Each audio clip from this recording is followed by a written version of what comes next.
Okay, we're live. All right, we are back in our morning meeting and we're changing topics to H-276, an act relating to designation of state wildlands, and we have Zach Porter with us. All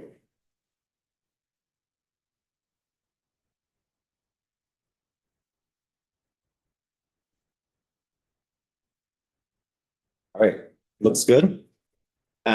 Good morning, everybody. Thank you, Chair Sheldon, members of the committee. It's a real pleasure to be here visiting with you about public lands. There is nothing I would rather be talking to you about or anyone else about on any given day than public lands. They mean the world to me, and to me, they are one of the greatest examples of American democracy and freedom in this country. And so it's a very special topic to be bringing to you all.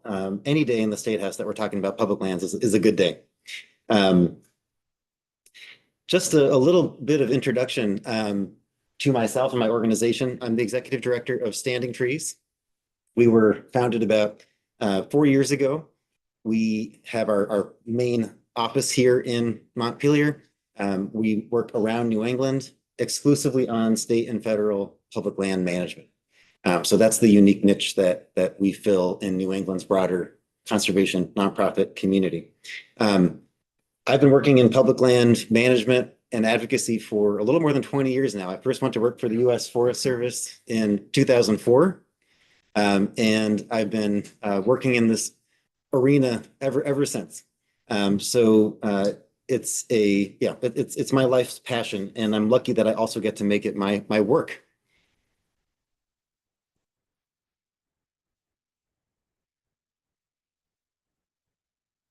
I wanted to start with a quote from a document that I think you've all seen. I know it was on your shelf of materials at various points this session. I don't know if there's a copy up there right now, but this was a report that came out just last year called Beyond the Illusion of Preservation.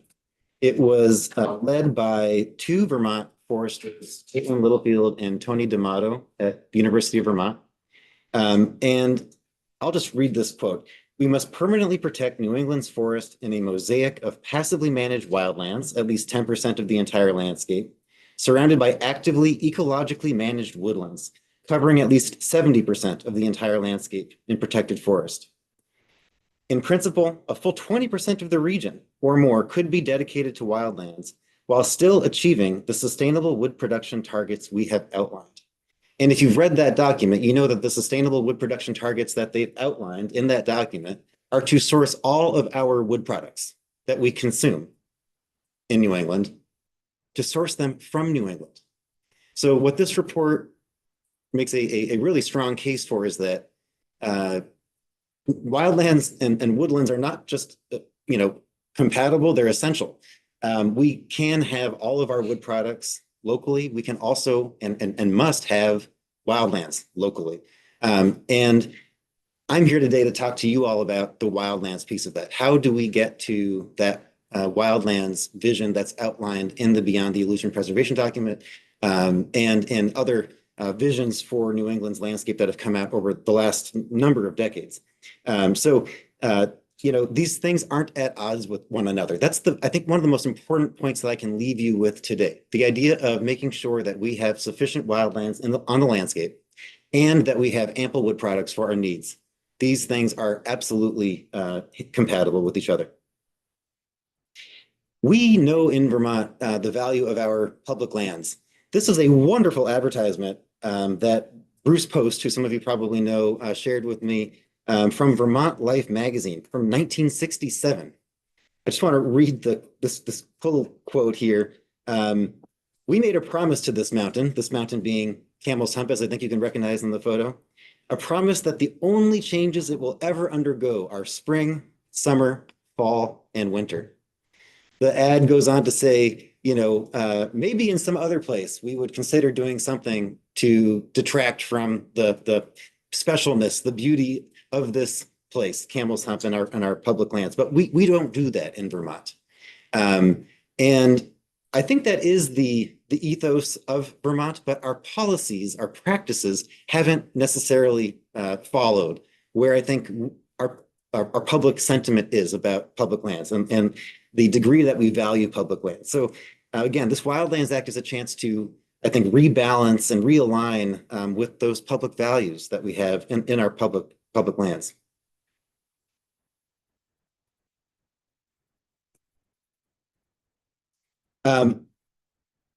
Looking at Camel's Hump here again from across Lake Champlain this time, our public lands are anchors on the horizon for Vermonters, for all of us. They're, I think, in some ways, a moral compass for all of us too, as we look to these lands, these commonly owned lands, and think about what values they provide, the benefits they provide.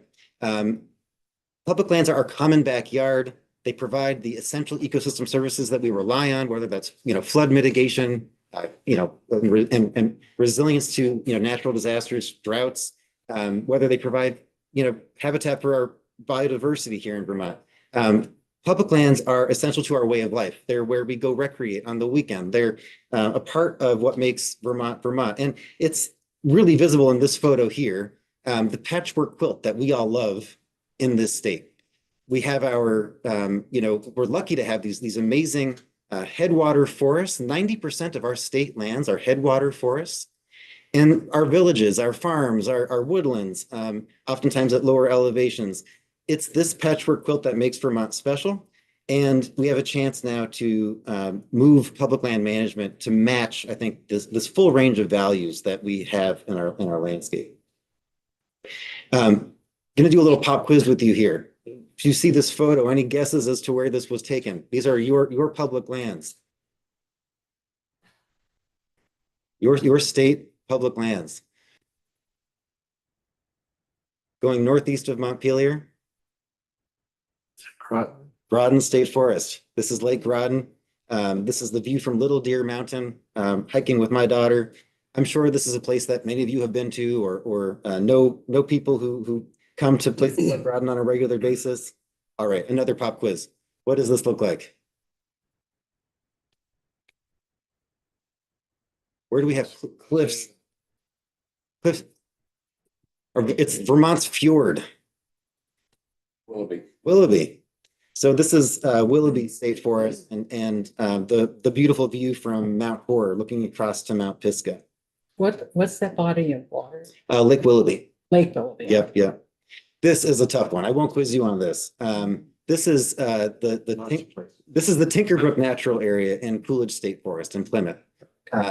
Just to share, we have such a diversity of landscapes in our public lands, in our state lands. I think for so many Americans, our public lands are a real source of pride. They are for me. And Vermont is no different. So I've talked about how, I think there's a bit of a lag in the way our policies haven't yet reflected the values and really the balance of land management that I think the public wants to see in our public lands. And to help you all think about the role of public lands as future wildlands. When you stand on the summit of Camel's Hump, where this photo was taken at sunset several years ago, and you gaze out over Lake Champlain, you're looking at the Adirondack Forest Preserve in New York State. In New York, 65% of state lands are in wildland management. That amounts to, that's the bulk of about 10% of New York that is in wildlands. Most of that is on state lands. 65% of New York state lands are in wildlands. Here in Vermont today, I'll talk about this more in a second, about 3.7 to 4%, depending on how you define it, of the state is in wildlands in Vermont today. 20% of our state lands are in wildlands management in Vermont. So this is a big divide. It's like this great rift valley. When I'm standing up on the crest of the Green Mountains, looking across at the Adirondacks, I have to think to myself, what is it that is dividing, keeping us from matching the way that our neighbors have been managing their landscape for 130 years now? Just ask a quick clarify. Yes. The amount of state public land, does that include federal wilderness areas? Nope, just state land. Yep. Good question. In 2020, the Vermont Agency of Natural Resources did a survey of public values for the Worcester Range Management Unit, which, if you aren't familiar, if you started walking north right from here through Hubbard Park, before long, maybe a long day's walk, you'd be in the C.C. Putnam State Forest. And you could keep walking all the way up to, Morrisville without hardly crossing a paved road. It's one of the, again, really special things about this state that I think we all love about Vermont. And these are the values that people highlighted in this survey. Pretty robust survey, 722 survey responses, I believe. And as you can see here, the highest values where people said that, they have the highest values are fish and wildlife, resource protection, aesthetics, recreation, climate resilience, and carbon. Economic benefits were relatively low on that list. And so, when people are thinking about that, it's just 6% of Vermont now that we're talking about. The state lands in Vermont are 6% of this state. The values that we place on those lands are very unique. We own them in common. This is our common backyard. So as I mentioned a moment ago, about 3.7% of Vermont is considered wildlands today. Compare that to the around 24% of Vermont that is conserved from development. So most of the land conservation that we've done in this state is for lands that are actively managed for a whole variety of uses, including timber harvest, of course. And that's very similar to New England as a whole. Just to put this in context, in New England, 3.3% of the region is in wildland management. About 26% of New England is conserved from development, most of that available for timber harvest. So Vermont is not so different from New England as a whole. But again, we have a chance now to try to move the needle towards some goals that our state has set for itself and we've set regionally. We've been thinking about how to move that needle for wildlands and to shift the way that we manage public lands for a long time. This is nothing new. In the aftermath of Hurricane Irene, the state commissioned a report on how to make our state lands more resilient to flood damage. There's a good chance you haven't seen this report because it's not available on any state website, unfortunately. But it was a great report that tries to shift the way that we take care of these headwater forests. Again, 90% of state managed lands are in headwaters. And it talks about how there might be a tendency to assume that when you look out the window and see trees, that forest is providing, equal ecosystem services, kind of, no matter what patch of ground you're looking at. But even though all forests are important, not all forests are equal in terms of the ecosystem services. Again, the flood mitigation benefits, the habitat benefits, the carbon sequestration and storage benefits, the clean water benefits. Those aren't all the same. And they increase as a forest ages, in fact, and as you get that complexity in a forest. In 2018, the Agency of Natural Resources put out Vermont Conservation Design, and you've had presentations, I believe, on Vermont Conservation Design already. I won't spend a lot of time on it, but it talks about how the native species of Vermont evolved in a landscape dominated by older forests, and the closer that we can get to the roughly 10% target for old forests in Vermont described in VCD, the better off our landscape will be for all of its native species, but also for all of these ecosystem services that we know we need more than ever these days. Vermont has a statute that you might be familiar with, the Natural Areas Statute. And I wanted to just spend a second on this because it's really important to think about what we already have to understand why we also need something like the Wildlands Act. The Natural Areas Statute is a really important piece of Vermont code that it protects areas that are already right now in exemplary condition. So these are places that are relatively small in size typically and already in excellent shape. They're not designed for ecological restoration. It's not a designation that is used for restoring landscape function and health at scale. It's also not durable. And what do I mean by that? The Natural Area Statute, you can redraw the boundaries of any natural area simply by the stroke of a pen. One public meeting is all that ANR is required to hold, and then a governor can change anything about that natural area designation with the stroke of a pen. And one of the things that you can imagine is really important in thinking about how we manage for future wildlands, future old forests, is you have to have a high degree of confidence and as much permanence as we can afford to give to that landscape. If you think about the way that we manage most landscapes permanently in a wildlands condition in this country, it's either through legislation passed by a body like this, or perhaps through constitutional amendments, which is what happened in New York State to protect the Adirondack Forest Preserve. So the natural area statute that we have it doesn't fit the bill for meeting the goals that we have in Vermont conservation design and the goals that we have in Act 59. So as you all have heard from others earlier this session, Act 59 is rooted in the vision for an ecologically functional landscape that's described in Vermont conservation design. There's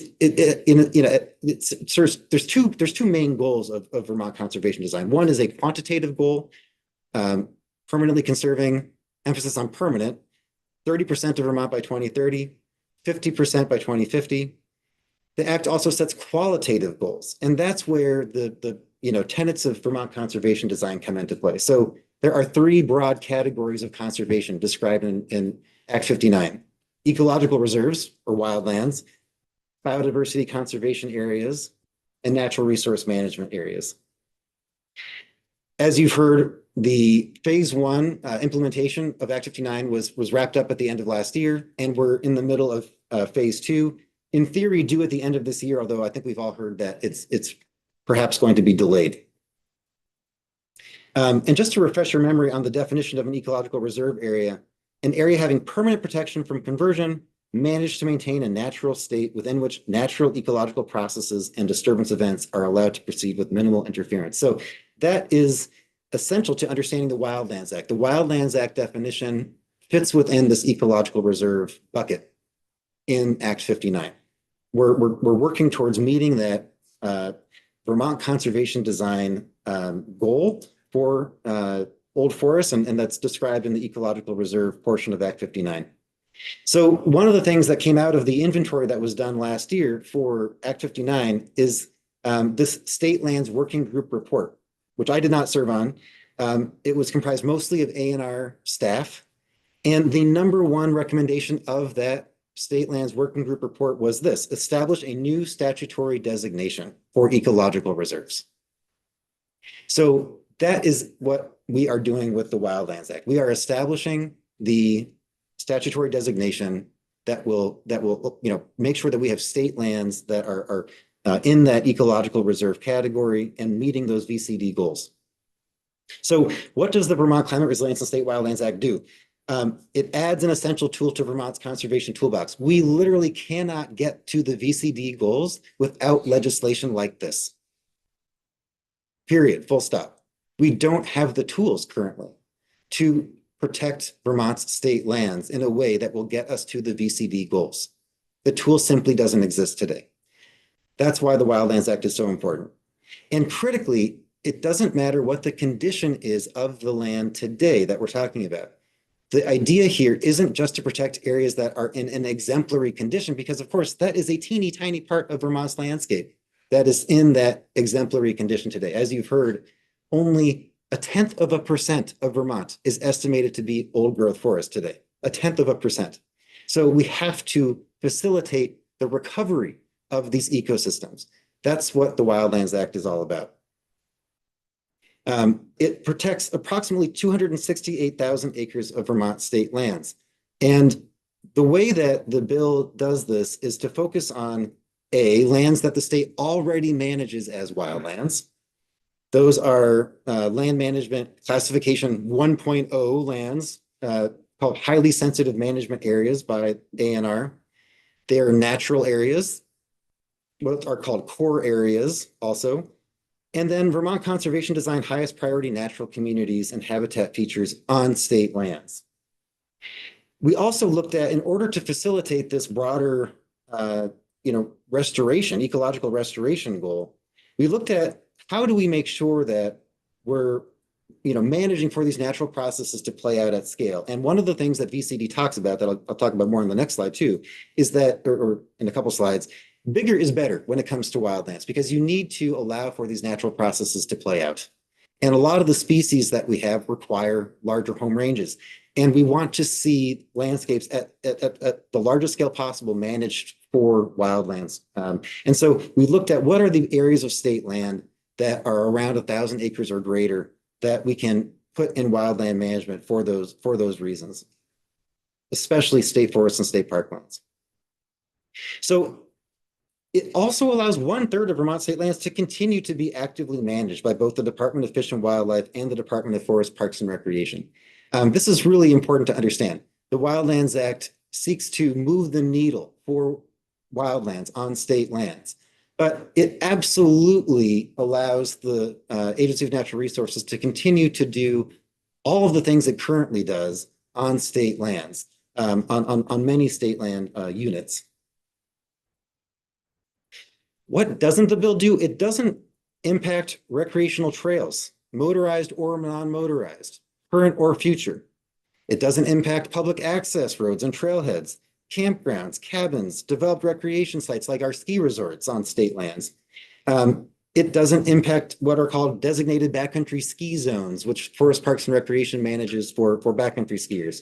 And it doesn't impact anybody's ability to keep doing the hunting, fishing, foraging, gathering medicines, and practicing ceremony that Vermonters of all backgrounds practice and enjoy on their public lands. So I mentioned a second ago, when it comes to wildlands, bigger is better. And this is a table. These acreages are, they include lands that would be excluded from wildlands. This is just a brief, I wanted to show you, we're talking about the larger blocks of state land here. Because as it says here in Vermont Conservation Design at the bottom, to accommodate natural disturbance regimes without compromising old forest characteristics, we need patches that are large enough to allow these processes to take place. So we're looking at some of the largest blocks of contiguous forest in Vermont. That's what we want to put in wild forest management. The smaller sizes that you see there, you'll note the Mount Carmel State Forest, for example, 263 acres. Why is that on the list here? That's on the list because Mount Carmel State Forest is entirely surrounded by the Green Mountain National Forest, and it's inaccessible by road. So that is an area that has thousands of acres of contiguous forest surrounding it, and it's currently managed as essentially a wildland. So there are a couple of exceptions to this acreage kind of threshold that I talked about, and that's why you're seeing that there. So I wanted to just walk through the map, and this was shared with the committee, and so you have access to this. In the areas that are crosshatched in orange, you see existing wildlands, again, totaling just about 3.7% of Vermont. In areas that are shaded dark blue, those are proposed wildlands on state lands only that would be designated with this act. And then you can see there other, state lands, wildlife management areas, state forests and state parks, where the act doesn't apply. Most of our state lands in Vermont are concentrated in the northern part of the state. In the southern part of the state, we have much more federal land, the Green Mountain National Forest. There's less state land, relatively speaking. Okay. So if this act were to pass, we would move that needle for old forests. Again, Vermont Conservation Design points us towards that goal of at least 10% managed towards old forests. It would move us from where we are today, about 4% of Vermont in ecological reserves, to 7%.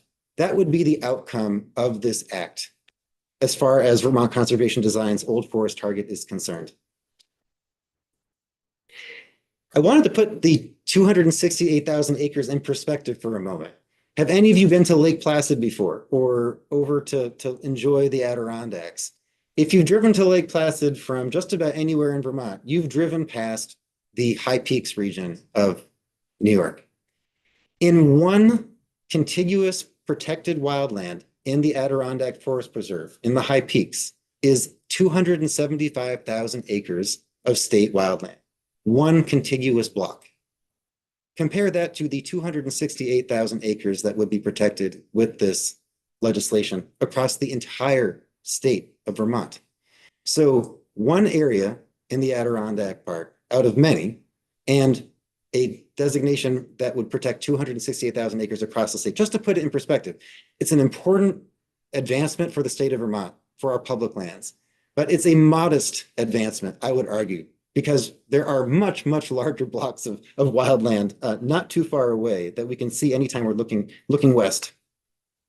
So, how does this kind of interact with our wood products industry? Well, as I mentioned right at the outset, these are completely compatible goals, wildlands and actively managed forests. Today, state lands provide about 2% of the timber harvested in Vermont each year, 2%. With the bill's passage, as I mentioned, 1/3 of Vermont state lands will continue to be available for timber harvest and other forms of active management. On average, Vermont is harvesting 50% more wood each year than is consumed within the state each year. 147% of the volume that we consume in Vermont is harvested in Vermont each year. And that is from the exact same report that I started with, the Beyond the Illusion of Preservation report by Tony D'Amato at UVM and others. So we have a high degree of confidence in those numbers. Okay, I want to leave you with one of my favorite quotes by someone who I look up to and many others do in America's conservation community. Bob Marshall is one of the best known foresters who's ever lived in this country. And he, as a child and a teenager, growing up in New York State, got to know the Adirondack Forest Preserve very, very well. When he was 21, he took a canoe trip into an area of the Western Adirondacks that today has more old growth forest than the entire state of Vermont combined. And as he sat down to write in his journal, he noted, "It was so pleasant as we laid down to reflect that we were in the heart of a tract of virgin timber about 40 miles square. And yet we could not help regretting that there should be so very few of such tracts left, due to the almost criminal lack of foresight of our legislatures of the 19th century." It's a powerful quote from a young man who became a very famous forester. And he was, of course, writing about the logging that took place across a lot of the Northeast and across all of North America in the 1800s and on up through the early 1900s. This was written 100 years ago.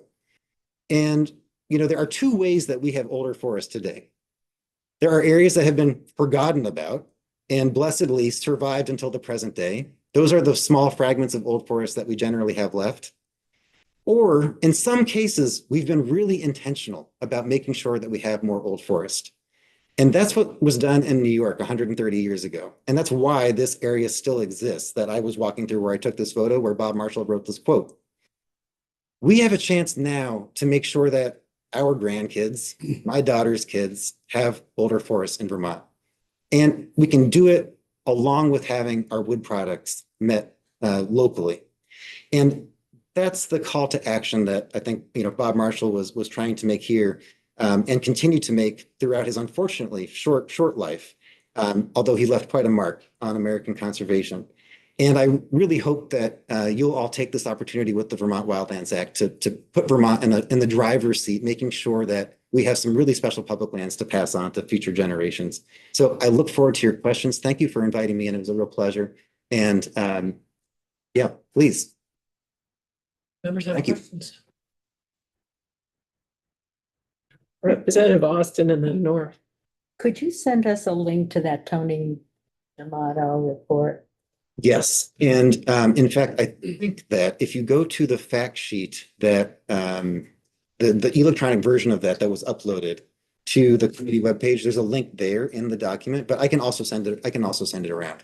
Thank you. Yeah. And I was actually wondering about the other study mentioned by Underwood and Brin. Yes. Is there a link to that? There, I think so, but I'll also send that around to make sure you have it. Yeah. Representative Norris.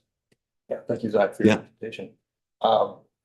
You made a point in your presentation of indicating that Vermont produces 140%, 47% of the timber that we consume. Yep. Making Vermont an exporter. That's right. So that's part of our products, which I believe you would consider to be a good thing. It's Export. absolutely. Okay. Were you making that point to indicate that maybe we should harvest less timber throughout Vermont? No, actually, what I'm simply saying is just to emphasize that the protection of wildlands isn't at odds with the continued production of timber in the state. That's the only point I'm trying to make with that number. Yep. Good question. Are you supportive of harvesting yet more timber from Vermont?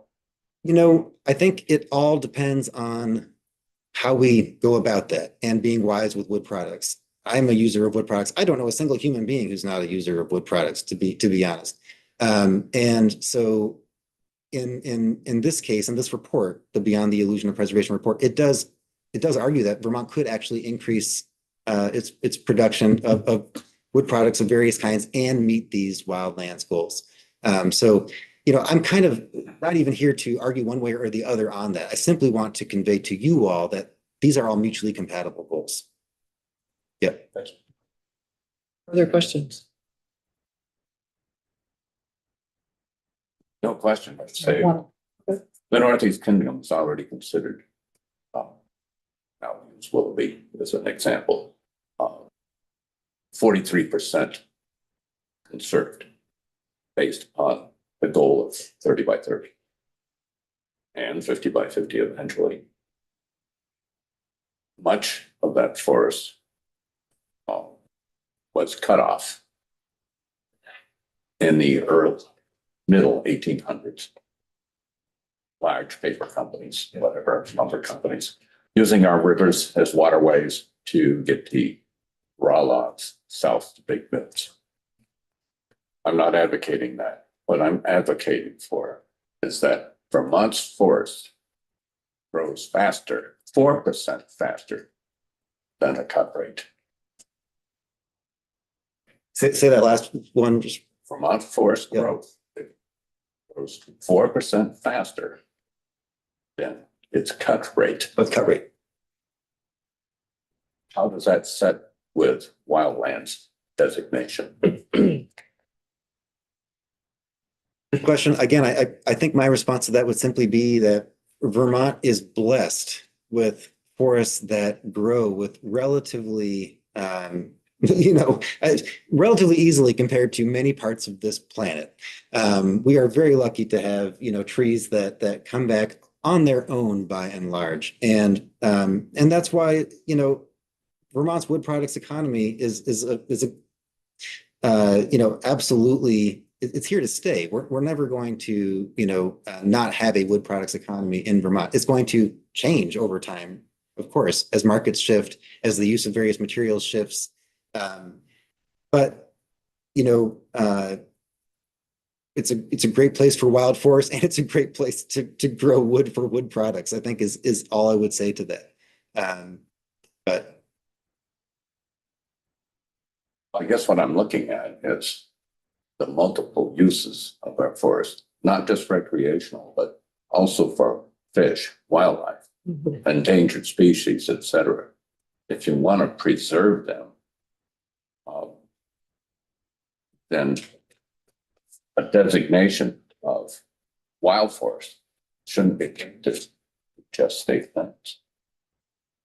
Oh, good question. So, absolutely, the wildlands legislation here is just one piece of the puzzle to getting to the Vermont conservation design goals for, ecological reserves. And, this committee actually addressed the private land opportunities several years ago with reforms to the use value appraisal program. And here's an opportunity to, address the public land side of it. There's more, of course, that can be done on both sides, private land and public. But this bill only seeks to address, those lands that we all own in common, and that this body has full authority to direct management of. So for the purposes of the Wildlands Act, we're just thinking about the public lands here. But I agree with you. We have to look at the whole landscape. Right. Thank you for your presentation. Yeah, thank you. All right, members, I think that wraps us up for the day. Does anyone have any discussion or thoughts on things we've heard?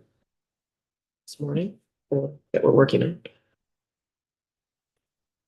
Awesome. I did ask you about the concept design that links to the regional plan map. And you said it does, that they're looking at that in terms of when they designate different areas in our towns and communities. That, Supposed to be using it as part of the planning process, yes. Yeah. Representative Moore. Just like a note on the previous topic we discussed relative to S-127. I think there's some good things to be talked about there, but I'm not 100% sure that it's directly germane to S-127, which specifically has in its title, housing and housing development. I think we identified that emergency shelter is different from housing. So not 100% sure we want to meddle with, or a better term would be, with S-127 by trying to add some of that. But it's certainly worthy of having its own bill, one way or another. I think it's a good thing to talk about. But, I don't know. I just put that thought out there for discussion. Yeah, have you checked in with the clerk on germaneness on this? I haven't. Okay, yeah. Can do that.